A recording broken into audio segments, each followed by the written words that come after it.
This is the fall of America. It will be a quick, sudden disappearance. I don't know how any of you guys are going and going and going. I know you gotta be at the same level of mental health as me. Every day it's something new between the fucking news and the stupid Biden and stupid Trump. And this country fucked. Every day we're spending more and more money. None of us are getting ahead. The way we live in the United States is not normal. Now, I'm not exactly sure when it happened, but it became crystal clear to me that something is wrong with the United States. America is not what it once was. I've got some bad news for people who don't travel internationally. The world hates us, okay? We're not the big dogs. We don't have the clout that we once had. We aren't even statistically on top of anything, education or anything. What's up, good people? And welcome back to the channel once again.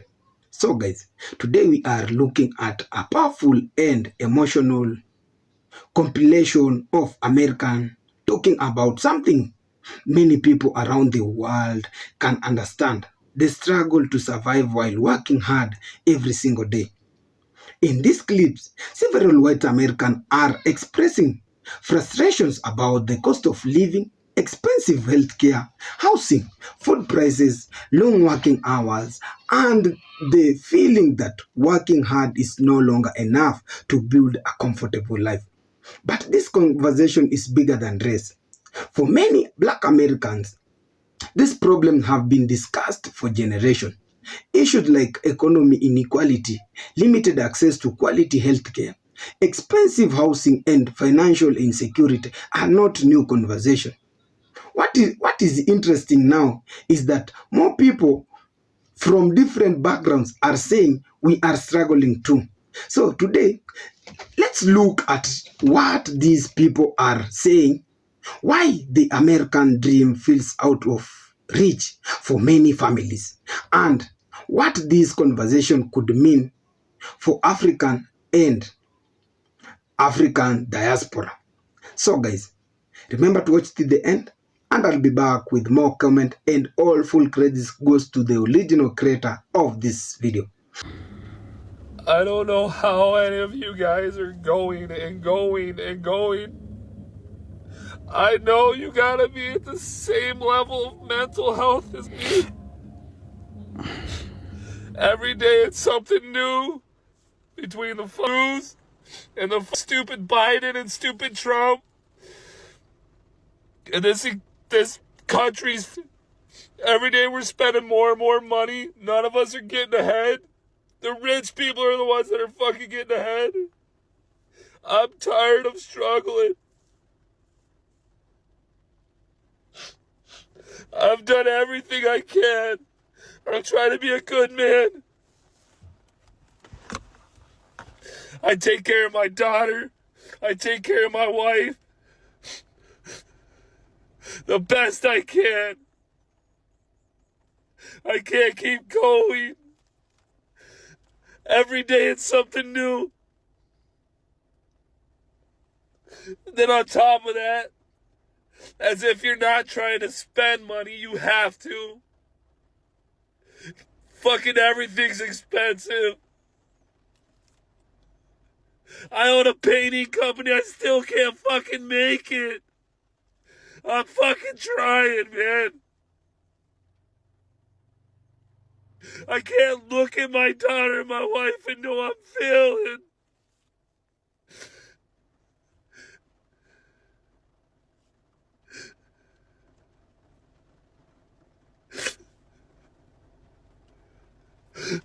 I'm fucking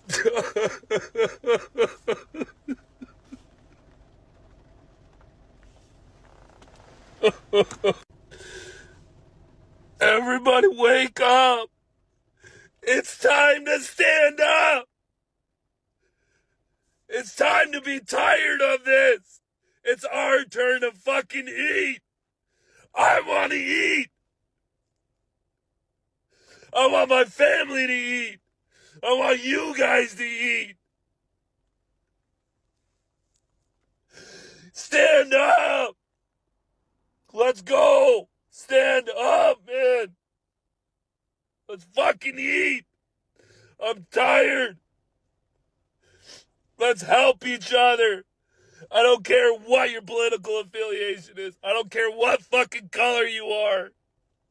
If you are not eating and you're struggling, eat with me. Let's struggle together then. Let's be a team. America is not what it once was. I've got some bad news for people who don't travel internationally. The world hates us, okay? We're not the big dogs. We don't have the clout that we once had. We aren't even like statistically on top of anything, education or anything anymore.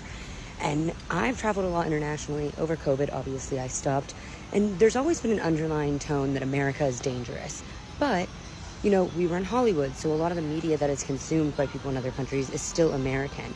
However, I'm on my first international trip since COVID, and it has gotten worse. I have heard from every nationality that America is dangerous, but I arrived in Indonesia, which is a country that, you know, a lot of people aim to get out of and go to America. And the first thing that my taxi driver says to me is that he's afraid of America because of all the poppy seeds that we're taking and all the jazz powder that people are using. And he's convinced that people are walking around the US like zombies, because that's what's on the internet. That's what these people are seeing. And I think it's a really big lesson if you are sheltered and are not leaving the US. We don't got it. Like, we don't got it anymore. People don't want to live in America. People aren't eager to live in America. When I was in Europe, a lot of the kids said their parents wouldn't let them go to America because they were afraid they were going to get popped by the police. Like, those are the fears. The only fear that Americans have when their children travel overseas is that they're going to be, like in the movie Taken, which is a very small possibility. And they just use that as a fear. I don't even, like, that's not really even a founded fear. People aren't taking Americans when we go, because you know how big of a hell case they would raise if some little white girl went missing? That's not what's happening. But what is happening is other people from other nations are going to America and bad things are happening to them. So, just a reminder, we ain't shit. We ain't shit. And I thought it was the UK that was on its arse. Seems like these Americans are really fucking struggling with the cost of living crisis. Check this video out. Tell me it don't break your heart. How can someone earning $80,000 a year be struggling to live? This is fucked. And we are literally the brokest we've ever been. Brokest we've ever been. But I'm making the most money I ever had my entire life. My husband and I, between the two of us, gross, make like over $80,000 a year. And if you told me a few years ago that $80,000 a year was not going to be enough for a family of four. I make more than what I made back in 2015. But I am still literally living paycheck to paycheck. I have to work 60 hours a week and make $80,000 a year to make ends meet. That's insane. I can't even begin to wrap my head around it. You live in America. You live in the freest, safest country in the world. There's 165 countries in the world that have freedom for their citizens, and America ranks number 23 among those in terms of actual individual freedom that their citizens have. Also among those countries, 72 of those have universal access to healthcare for all their citizens. America's not one of those, which is crazy because Americans work the 13th most hours among these countries while also paying the 14th highest tax rate among these countries. And also couple that with the fact that America ranks dead last in legally mandated PTO for their workers. So we work damn near more hours than everyone else. We pay damn near more taxes than everyone else. And then we also have the least amount of time off. Don't even get me started on the whole safety part of this. We have kindergartners that come home from school and talk about how they need to make sure they have the best hiding spots available in classrooms in case of an active shooter drill. We're the most armed country. We have more people in prison than any other country in the world. I'm not trying to turn this into America bashing. I promise you, I love this country. I love living in America. I do think we have the potential to be the best country on the planet. I'm just tired of the whole like, this is America, love it or leave it attitude, because that just leaves no room for improvement. We work hard enough and we pay enough in taxes to have a better quality of life than we do in America right now. That's okay to say while also appreciating the things that we have. Another one of the key identity points that we've lost in this country that I think is only going to get worse comes from the job market, right? Right now, we're in a job market crisis.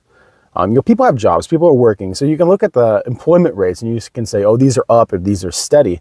But the fact is, it's a bit of a cope because we all know that the economy is absolutely trash. We all know that people are struggling, right, to make enough just to survive. That we're a country, we're a people that are in debt, right? Even at the highest levels of our government, the country itself, we are in an immense amount of debt.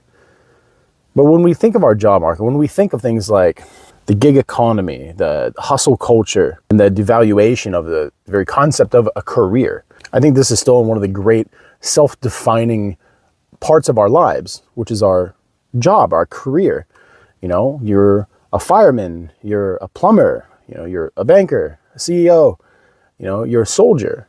In lieu of that, now we have, people who are in positions for such short term. And I think that that's the real problem. It's the lack of permanence that robs us of our identity. Because instead of saying that I am this thing, this is what I do, this is my profession, this is what my skill set is, because you don't have that anymore, because when you start making too much money or asking for too much, you're usually replaced by somebody that's new.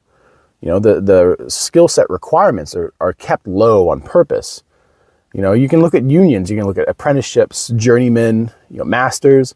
This is something that kind of used to exist within all careers, within all jobs, right? There was always a ladder that you can climb up, and now that ladder is very short, if it exists at all.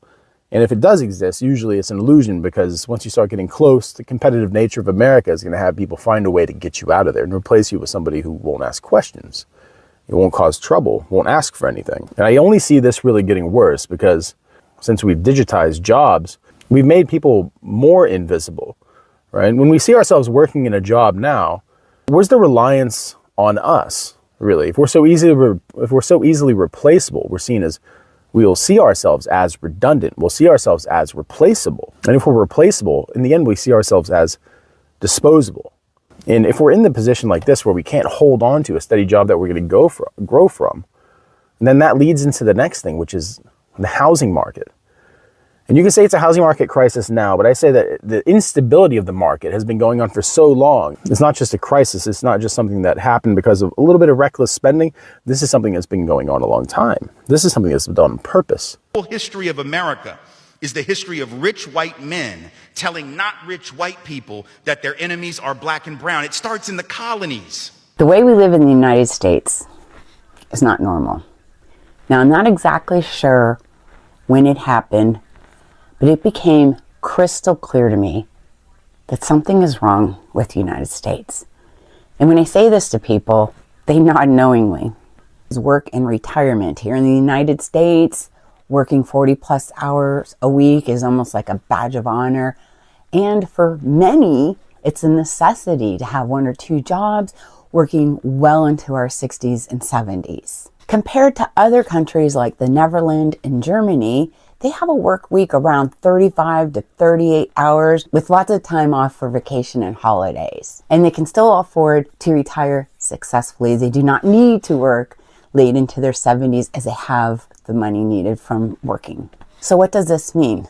Well, statistics show it's a huge impact on our health and well-being, where versus the other countries that have the lower, more relaxed, stress-free work and retirement life, they have better balance in their life, they can enjoy it, and their well-being and health seems to be significantly better. So with the balanced work life, it means better family time, better health, and more active elderly seniors. Here in the United States, we have the work till you drop motto. Others have enjoy your golden years.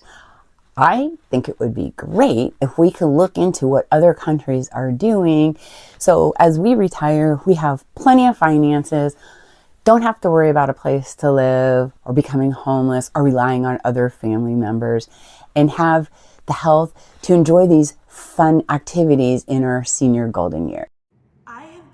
Citizen for 8, almost 9 years now, and I have to say that me as an immigrant who's grateful to be in America, I face a lot of anti-America rhetoric. There's truly not a single day that has gone by in the last few years that I have not woken up and at some point during the day been grateful that my family moved to America when I was a kid.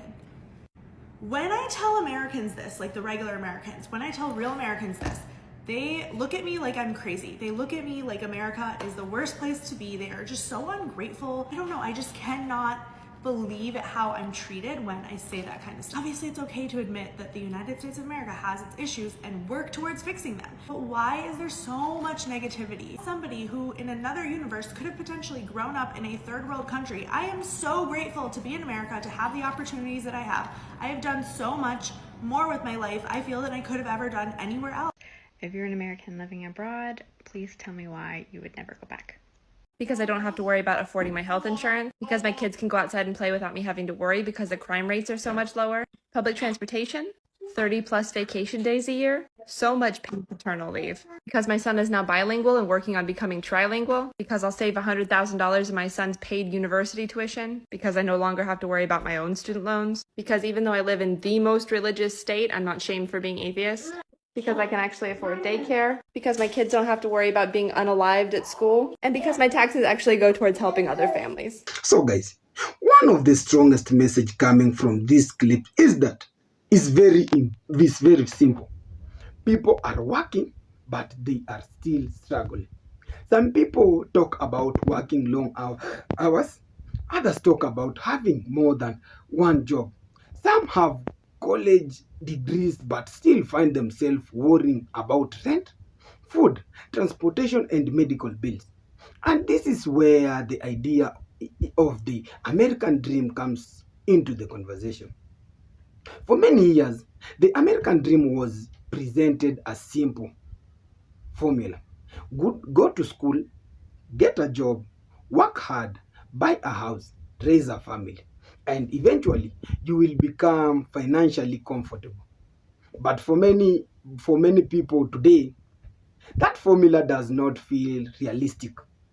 You can work full-time but still struggle to pay your bills.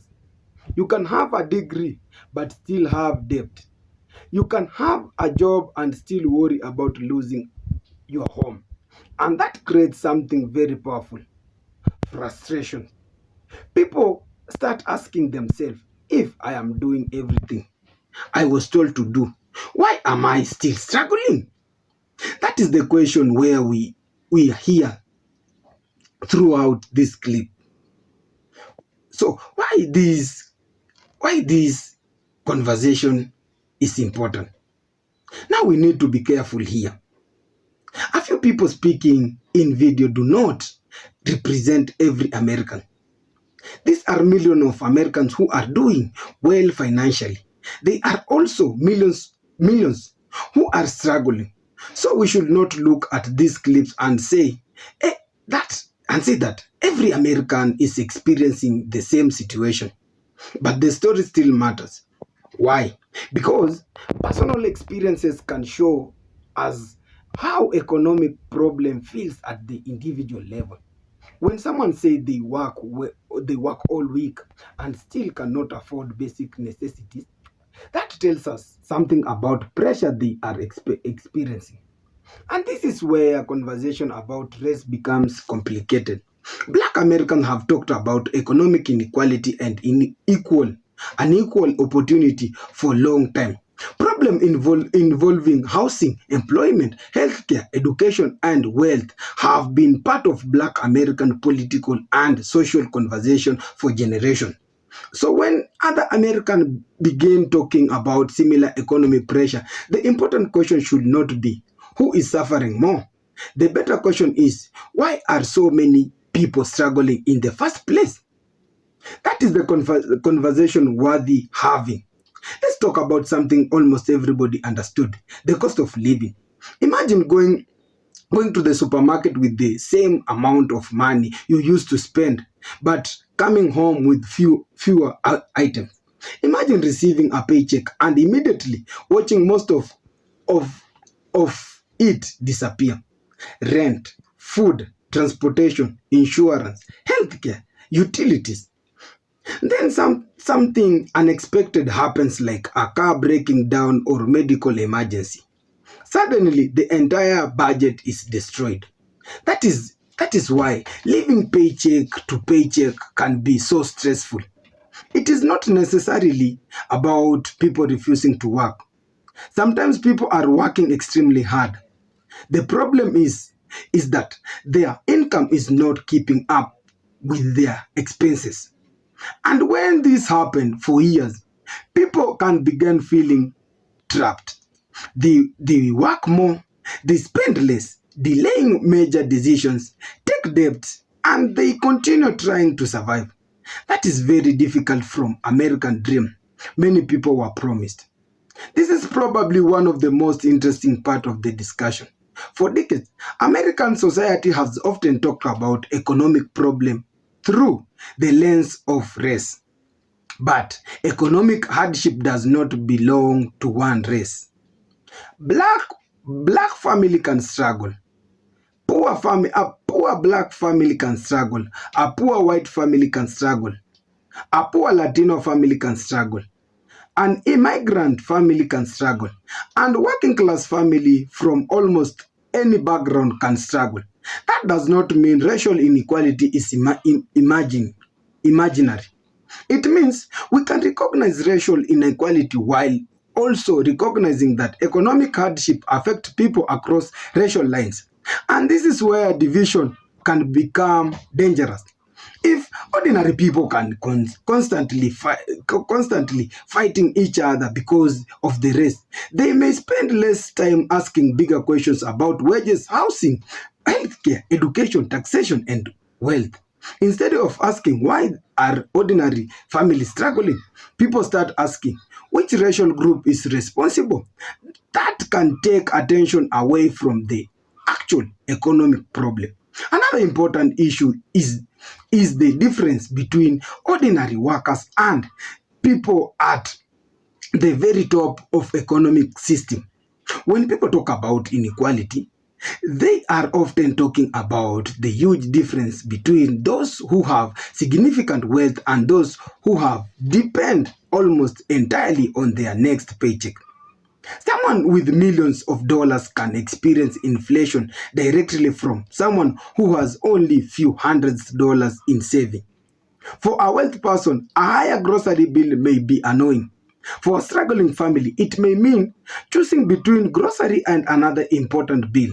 That difference matters. And this is why economic discussions should not simply be about whether someone is working hard.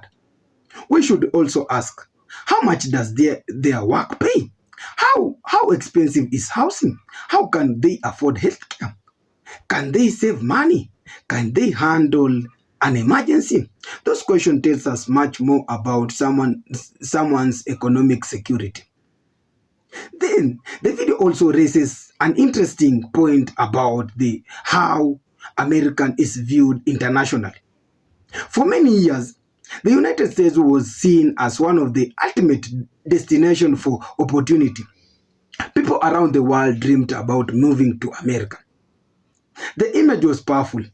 Big cities, good job, modern infrastructure, freedom, opportunity, and the possibility of building a better life.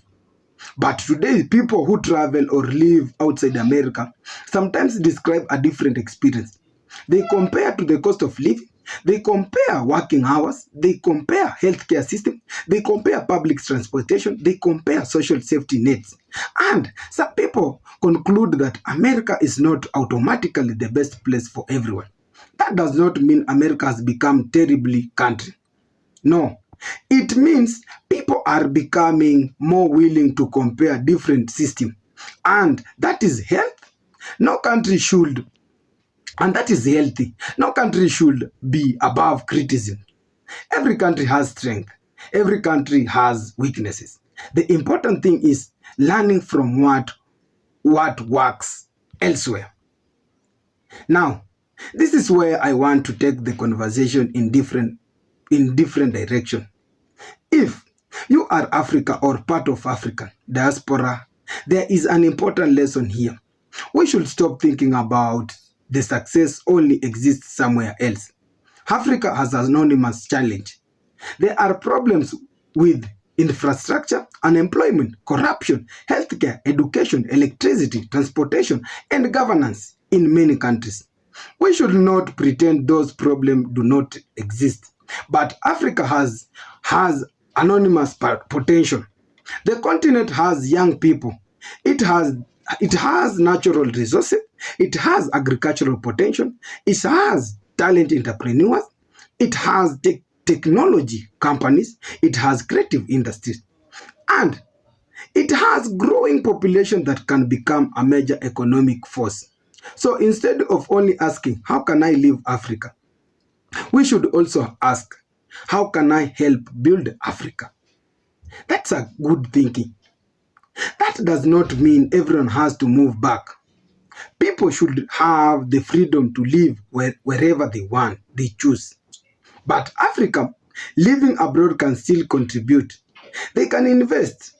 They can build business. They can support education. They can develop technology. They can help create jobs. They can support infrastructure. They can also share knowledge. That can create stronger connection between Africa and the diaspora.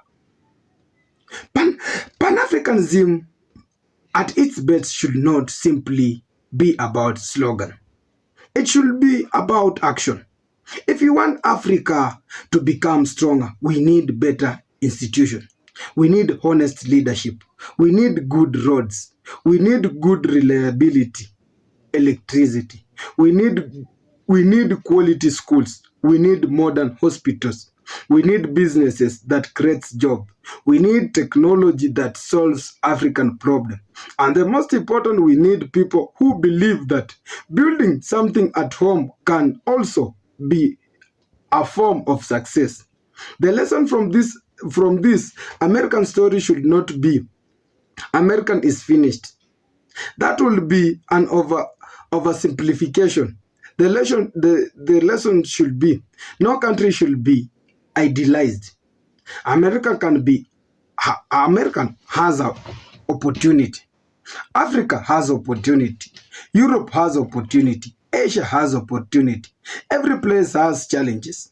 The goal should be understand reality instead of believing that one country automatically provides a perfect life. And at the end of the day, this discussion is not really about white American versus black American. It is about ordinary people trying to build a decent life. The people in these clips are expressing frustrations because they feel that working hard is no longer guaranteeing the life they expected. And the black Americans have been raising many economic and social concerns for generations. So instead of turning this into another racial argument, perhaps we should listen to the deeper message. People want affordable housing. They want good health care. They want safe communities. They want fair opportunities. They want their hard work to mean something. And those are concerns that can cross racial and national boundaries. For Africans and the diaspora, they are also a bigger lesson. We should not automatically assume that everything outside Africa is better. And we should not assume Africa has no future. Africa has problems, but it also has enormous potential. The question is what we choose to do with the potential. So let me ask, do you think the American dream is becoming harder to achieve? Or do you think people are simply looking at Americans more realistic now?